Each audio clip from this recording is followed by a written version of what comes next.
Começa agora. Descobrindo a Revista Espírita. Os fatos, os fenômenos, as análises que auxiliaram Allan Kardec a consolidar os alicerces do Espiritismo.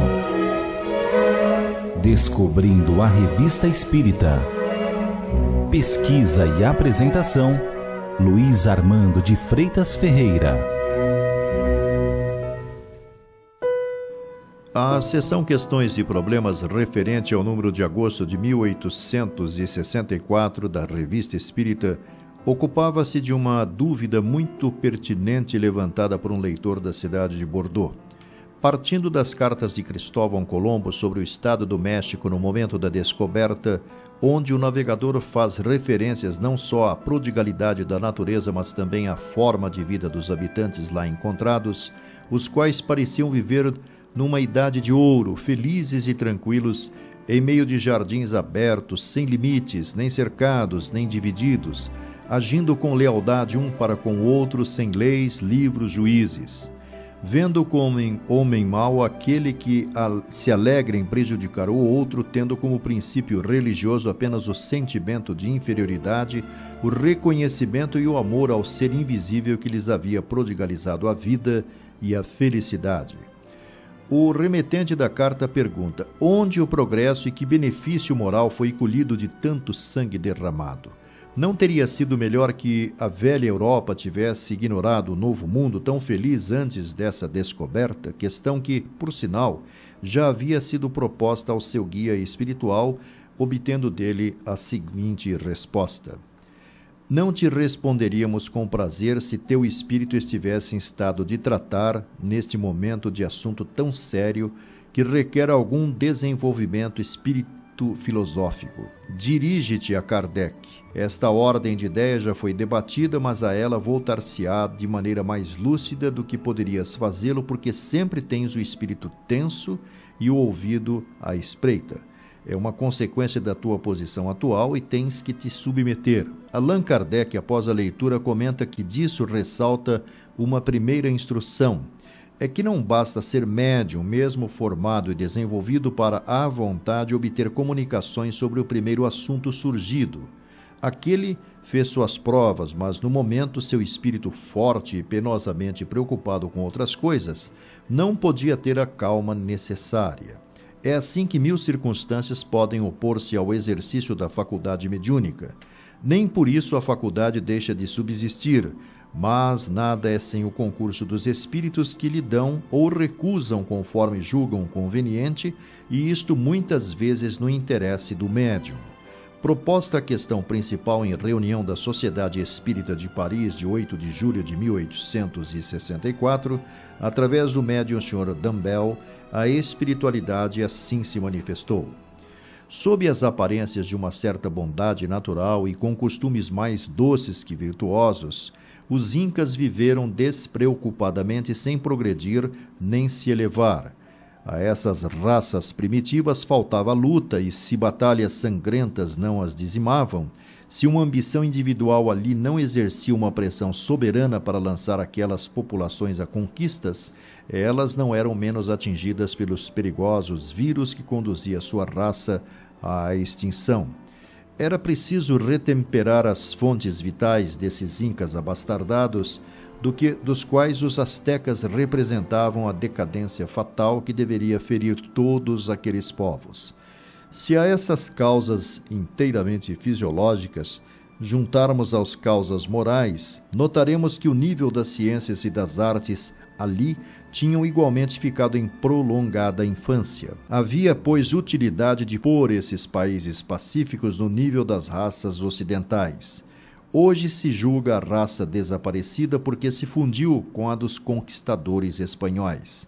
Dessa raça cruzada surgiu uma nação nova e vivaz que, por um vigoroso impulso, não tardará a atingir os povos do velho continente. Que resta de tanto sangue derramado? Perguntam de Bordeaux. Para começar, o sangue derramado não foi tão considerável quanto se poderia criar ou crer. Ante as armas de fogo e alguns soldados de Pizarro, toda a região invadida submeteu-se como ante semideuses, saídos das águas. É quase um episódio da mitologia antiga e essa raça indiana é, sob vários aspectos, semelhante às que defendiam o Tozão de Ouro. Analisando essa explicação que considera sensata, Kardec acrescenta algumas reflexões. Do ponto de vista antropológico, a extinção das raças é um fato positivo. Do ponto de vista da filosofia, ainda é um problema. Do ponto de vista da religião, o fato é inconciliável com a justiça de Deus se admitir para o homem uma única existência corpórea para decidir seu futuro para a eternidade. Com efeito, as raças que se extinguem são sempre raças inferiores às que as sucedem. Podem ter na vida futura uma posição idêntica à das raças mais aperfeiçoadas? O simples bom senso repele esta ideia, pois, do contrário, o trabalho que fazemos para nos melhorarmos seria inútil e valeria o mesmo para ficarmos selvagens. A não pré-existência da alma forçosamente implica para cada raça a criação de novas almas, mais perfeitas, ao saírem das mãos do Criador, hipótese inconciliável com o princípio de toda a justiça. Ao contrário, se admitirmos um mesmo ponto de partida para todas e uma sucessão de existências progressivas, tudo se explica. Na extinção das raças, geralmente não se leva em conta, senão, o ser material único que se destrói, enquanto se esquece o ser espiritual, que é indestrutível e apenas muda de vestimenta porque a primeira não estava mais em relação com seu desenvolvimento moral e intelectual. Suponhamos toda uma raça destruída. Não será destruída senão a vestimenta, mas o espírito que vive sempre revestirá um outro corpo. É assim que o ser colocado no último degrau da humanidade atingirá, num tempo dado, a soma das perfeições compatíveis com o estado do nosso globo. Desse modo, não se deve perder de vista que a extinção das raças só atinge o corpo e em nada afeta o espírito. Longe de sofrer com isto, ganha o espírito um instrumento mais aperfeiçoado, provido de cérebro mais desenvolvido e respondendo a um maior número de faculdades.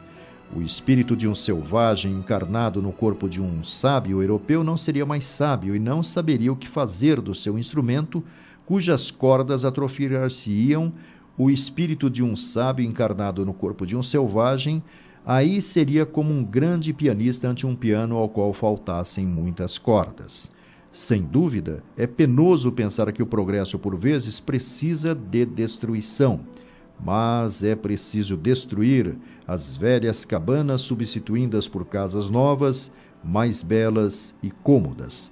Aliás, é preciso levar em conta o estado atrasado do globo, onde a humanidade está apenas no progresso material e intelectual. Quando entrar no progresso moral e espiritual, as necessidades morais ultrapassarão as necessidades materiais. Ensinando a participação do elemento espiritual em todas as coisas do mundo, o espírito nosso alarga o seu horizonte e muda o curso de suas ideias. Abre a era do progresso moral.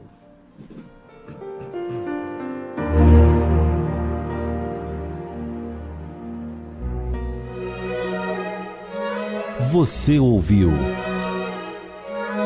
Descobrindo a Revista Espírita. Pesquisa e apresentação, Luiz Armando de Freitas Ferreira.